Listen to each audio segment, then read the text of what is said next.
The hospital room carried the harsh smell of antiseptic, a scent that hinted at endings. Sarah, a frail African-American woman, lay in bed, her eyes fixed on the cracked ceiling. The constant hum of the fluorescent lights was a dull thrum. Her world had shrunk to these four walls. 21 years felt like an unlived blink. A faded teddy bear lay beside her, a silent reminder of a childhood far away. Today was February 13th, a fact she knew only because an orderly had mentioned tomorrow's holiday, a cruel irony for someone so utterly alone. A tear rolled down her temple. The door scraped open, startling Sarah. A tall, impeccably dressed man filled the doorway. He wasn't a doctor or a nurse. This man radiated dangerous efficiency. His dark Mafia suit, worn over a crisp white-collared shirt, was tailored with a precision that spoke of immense power. His dark, sharp eyes scanned the room, making Sarah's breath catch. He looked out of place, like a wolf in a lamb's enclosure. Jean, a formidable Korean Mafia boss, was looking for room 307. A wrong turn had led him here, to a room steeped in visible sorrow. His gaze, usually cold, softened imperceptibly as it landed on Sarah, her small frame almost swallowed by the bed. He stood for a moment, an unfamiliar knot tightening in his chest. The silence stretched, broken only by the rhythmic beep of a machine beside her bed. He had come prepared for stern warnings, not for this heartbreaking scene. The scent of disinfectant mingled with a ghost of faded rose petals, though there were no flowers. He felt an unusual sense of intrusion, a feeling he hadn't experienced in years. The brutal world of his making as a Mafia boss seemed to recede, leaving only this quiet space, this dying girl, and his own unexpected unease. He registered the Ford drip, the monitor, the stark reality of her situation. Sarah, her voice a reedy whisper barely audible, finally broke the spell. You must have the wrong room. Her throat felt like sandpaper. He was a predator, terrifying, and she was prey, too weary to even tremble. Jean, caught off guard, stiffened. He cleared his throat. My apologies, he rumbled, his voice surprisingly deep. I was looking for room 307. This appears to be 309-inch he made to turn, his dark Mafia suit rippling. But something held him, a flicker of something he couldn't name in Sarah's large, luminous eyes. They held profound sadness, but also a startling courage. He paused, his gaze lingering on the worn teddy bear, then back to her face, recognizing a vulnerability he rarely encountered. He stood, frozen in the doorway. The urge to return to his world of controlled chaos was powerful. Yet, Sarah's voice, fragile as spun glass, had snagged him. Wait, she rasped, a desperate plea cutting through his composure. Please, Jean turned back fully, his dark eyes narrowing slightly. He, a Korean Mafia boss, was not accustomed to being detained by someone so powerless. Sarah knew this was a chance, however slim, for a final human interaction before silence. She had no family, no friends left. It's Valentine's Day tomorrow, she whispered, the words bittersweet. Anne. I don't have anyone. Her gaze, direct and unwavering, met his. There was no pity in her eyes, only a raw plea for human warmth. Could you, just for an hour, be my Valentine? The audacity of the request hung in the air. It was utterly alien to Jin's experience as a Mafia boss. His reputation preceded him like a shadow, a whisper of fear. He was a man of steel. And this fragile, dying girl was asking him to play a part in a tender holiday he disdained. His initial reaction was incredulity, then annoyance. He had no time for such sentimentality. But as he truly looked at her, he saw profound loneliness, a desolate expanse mirrored in the quiet despair of her eyes. It resonated, faintly, with a long-buried ache within himself. The fluorescent light hummed louder. He considered a dismissive exit. But her unwavering gaze, a quiet dignity amidst vulnerability, held him captive. He imagined the headlines, the fearsome Korean Mafia boss propositioned by a dying girl. The absurdity almost made him smile. You don't know who I am, he stated, his voice devoid of emotion, a warning. He expected her to recoil. But Sarah shook her head. It doesn't matter, she whispered, her voice infused with surprising strength. In here, none of that matters. We're all just people. The profound simplicity of her statement struck him. He was used to titles, to respect born of fear. Here, she had stripped him of all that. It was unsettling, yet liberating. He felt a faint tremor, an echo of a long-forgotten kindness he had once witnessed. He saw her desperation, but also a quiet resolve to claim this one small moment of warmth. His hand, resting on the doorframe, tightened, a silent manifestation of his internal struggle. Jean stood in the suffocating silence. Her words, "In here, none of that matters. We're all just people," echoed in his mind. It was a concept so foreign to his existence as a powerful mafia boss that it momentarily disarmed him. He was a force to be reckoned with. Yet here, under the gaze of a dying girl, he felt stripped of his armor. He remembered a cold, rain-slicked alleyway from his youth. He had been a boy then, hungry and alone. An old woman had offered him a steamed bun, a simple act of human kindness. He had buried that moment, replaced by the hardened mafia boss he had become. Sarah watched him, a fragile hope flickering. "I know it's a strange request," she said, softer now. "But I just don't want to be completely alone tomorrow." Not on Valentine's Day, a tear escaped. "I used to love Valentine's Day," she murmured, a faint smile touching her lips. "My mother, Clara, she used to give me a single red rose every year. Even when we had nothing else, she always found a way," her voice caught. Her mother, gone too soon, had been her world. After her, the world had become colder. She was truly, utterly alone. Jean felt an unfamiliar twist in his gut. The memory of the old woman resurfaced. He had taken the bun, not just out of hunger, but a desperate need for human acknowledgement. This was a direct appeal to his humanity, something he believed he had eradicated. He looked at Sarah, at the hope in her eyes, the tear clinging to her lash. He saw profound courage. Her mother giving her a rose, a symbol of hope amidst scarcity, resonated with a primal part of him he rarely allowed to surface. He could simply walk away. He had a crucial meeting tonight. But her image, so fragile yet resolute, haunted him, demanding a response beyond logic. The rhythmic beeping of the machine seemed to accelerate, mirroring his internal debate. A profound stillness settled. Sarah held her breath, searching his face. She braced for rejection. He was a mafia boss. Her plea had no place in his world. Yet, a stubborn ember of hope refused to be extinguished.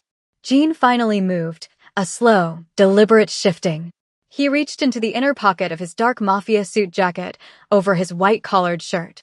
Sarah's eyes widened, a flicker of fear. Was he reaching for a weapon? He withdrew not a weapon, but a small, intricately folded silk handkerchief, pristine white. He unfolded it, revealing a single, perfectly formed, deep red rosebud, its petals still tight.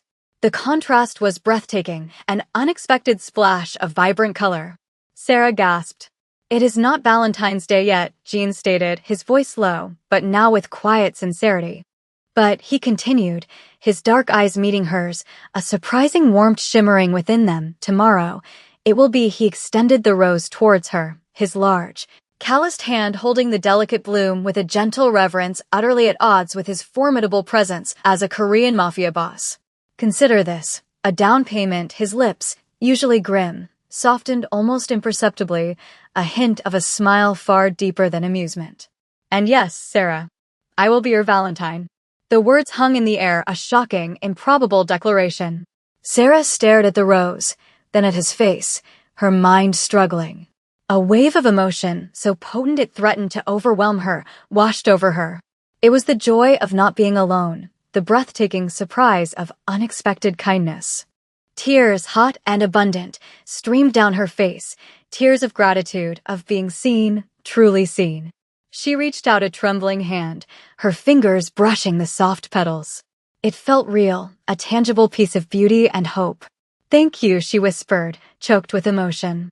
"Thank you, Jean." The mention of his name, spoken with tender vulnerability, settled something within him, a subtle shift in the walls around his heart. He watched her, a strange, unfamiliar peace blossoming in his chest. The weight of his world seemed to recede. The rose, a vibrant splash of defiance, glowed with a quiet promise, a symbol of hope planted in the most unlikely of places.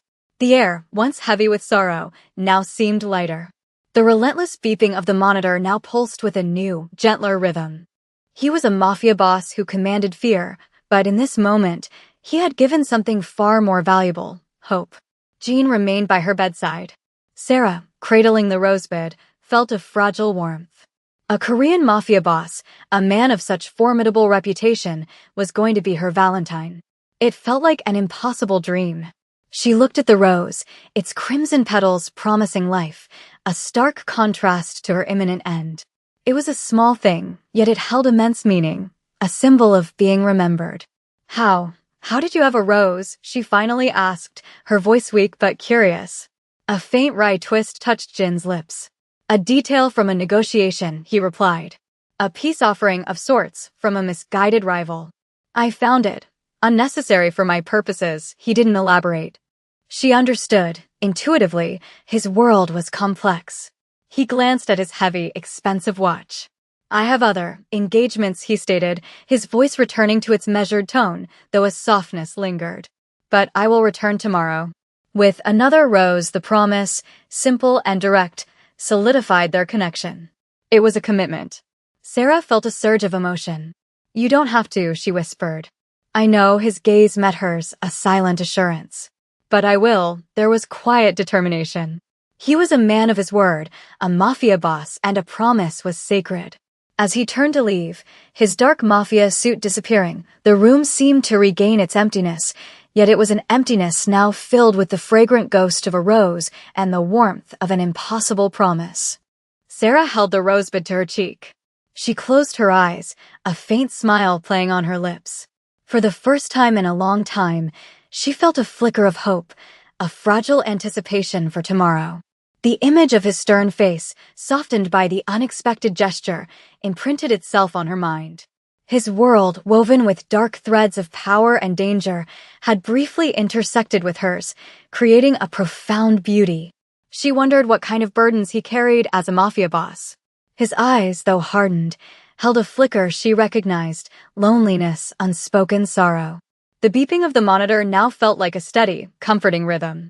In this small, sterile room, a fragile new beginning had unfurled, unexpected and profoundly moving.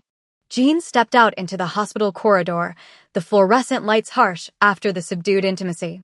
The air felt colder, sharper. His mind, usually a fortress of strategic calculations, felt disoriented. His phone flashed with urgent messages from lieutenants. He had a meeting with a rival crime family leader in 2 hours. Yet, the image of Sarah's fragile hand clutching the rosebud eclipsed the looming threat. It was a sensation he hadn't accounted for as a mafia boss. He walked past nurses and doctors. For Jean, the world seemed to have tilted. He was a mafia boss who understood power. Tenderness, vulnerability, innocent requests, these were not currencies in his empire. And yet, he had promised. The absurdity gnawed at him. A memory flickered: his younger brother, Min-jun, in a hospital bed, ravaged by fever. Jean, barely a teenager, had sat vigil. Min-jun had loved roses. Jean had promised him a garden full of roses. But the promise remained unfulfilled, buried with Min-jun. The guilt had driven him, fueled his ambition, hardened him into the powerful Korean mafia boss he was. He had forgotten the simple beauty of a rose. Now he understood. The old woman in the alley, the steamed bun, a seed planted. And Sarah, with her impossible request, had watered it, causing a long dormant sprout to push through the hardened earth of his heart. He felt profound disquiet. His carefully constructed world, built on control, was incomplete. He reached his sleek black car. "To the office," he commanded, his voice authoritative. And then, "I need flowers. Red roses. The freshest you can find." His driver, Jae-woo, merely nodded. The city lights twinkled as dusk settled. Jean stared out the window, his reflection superimposed against the cityscape, the brutal reality of his making as a mafia boss and the fragile, unexpected humanity he had rediscovered.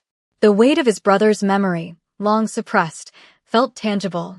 The rose had become a bridge, forcing him to confront the empty spaces within himself. The following morning dawned gray and drizzly. But within Sarah's room, anticipation had taken root. She awoke to her phone displaying February 14th, Valentine's Day. She looked at the rosebud Jean had left, its petals unfurling. A faint smile, one she hadn't felt in months, touched her lips. She was weak, but today, there was a lightness in her spirit. She recalled memories of her mother, Clara, and the single red rose. Even the smallest kindness can grow into something beautiful, my butterfly, Clara used to say. Sarah often felt like a withered butterfly now. But today, a tiny flutter of life stirred. The familiar scrape of the door opening made her heart leap. Jean stood there, a stark, powerful figure. Today, he carried a large, exquisite bouquet of deep red roses. Their rich, sweet scent instantly filled the sterile room, chasing away the antiseptic tang. He wore his dark Mafia suit and crisp white-collared shirt. He looked different, less like the imposing Mafia boss, more like a man holding flowers. It was so improbable that Sarah felt fresh tears well up. He had kept his promise. He walked further in, his gaze softening as he saw her clutching the rosebud. He placed the large bouquet on her bedside table, the vibrant crimson a stunning splash against the white linen. "Happy Valentine's Day, Sarah," he said, his voice a low, steady rumble, infused with warmth. He pulled a scuffed plastic chair closer and sat down. It was a simple gesture, yet it carried immense weight. He wasn't just dropping off flowers. He was here to stay. Sarah, overwhelmed, could only whisper, "Jean, they're beautiful." The abundance of roses, a lush symphony of crimson, was a stark contrast to her mother's single bloom. It spoke not just of wealth, but a profound desire to fulfill a promise. She remembered her mother's stories of love. This was one of them, amplified by the unexpected giver. She felt overwhelming gratitude. In her darkest hours, she had wished for just one person to remember her. And now, this formidable Mafia boss had done just that and more.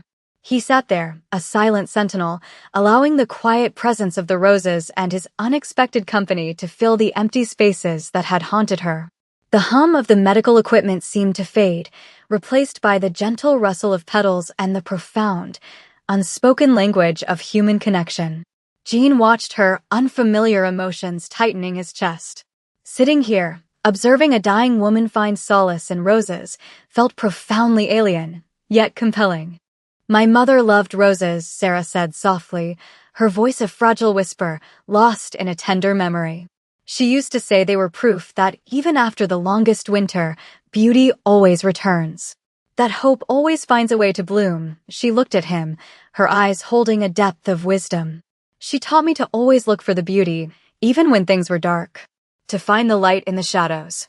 Jean felt a jolt, an echo in his own heart.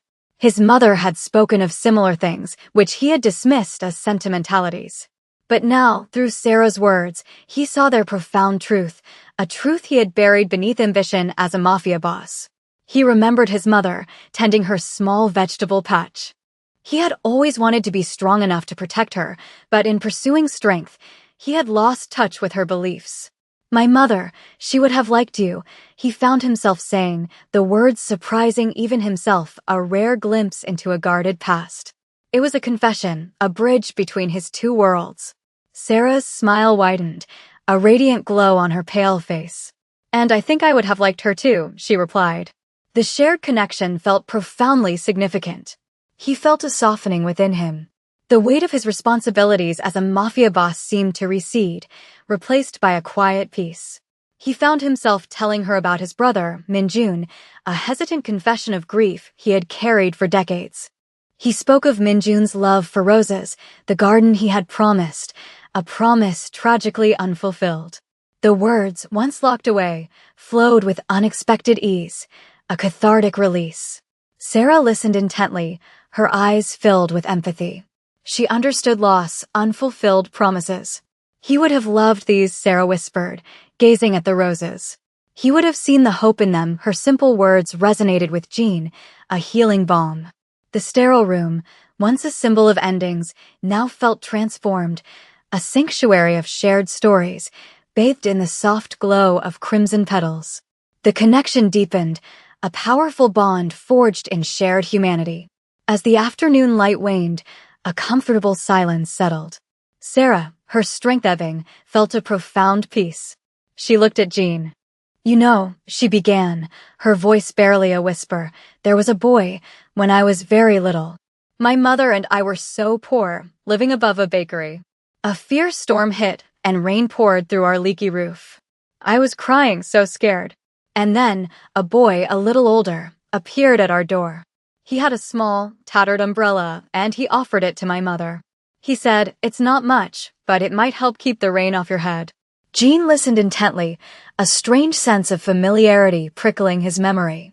Sarah continued, her voice gaining fragile strength. My mother refused, too proud. But the boy insisted.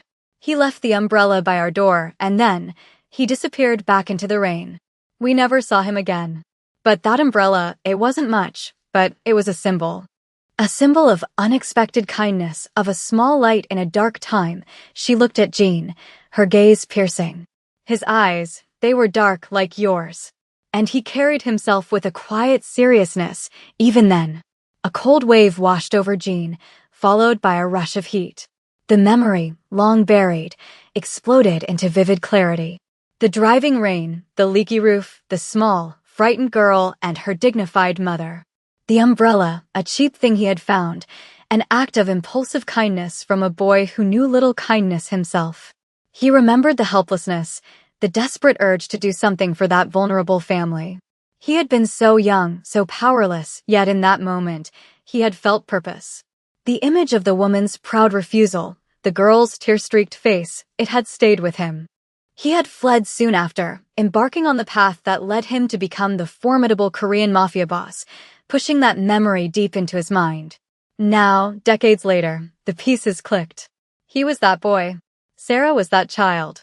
The wealthy, powerful Korean mafia boss was inextricably linked to the vulnerable child through a simple, forgotten act of compassion.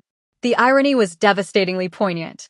He, the fearsome mafia boss, had built an empire on strength, only to be reminded of his earliest act of pure, selfless compassion by the very recipient of that act, now a dying woman.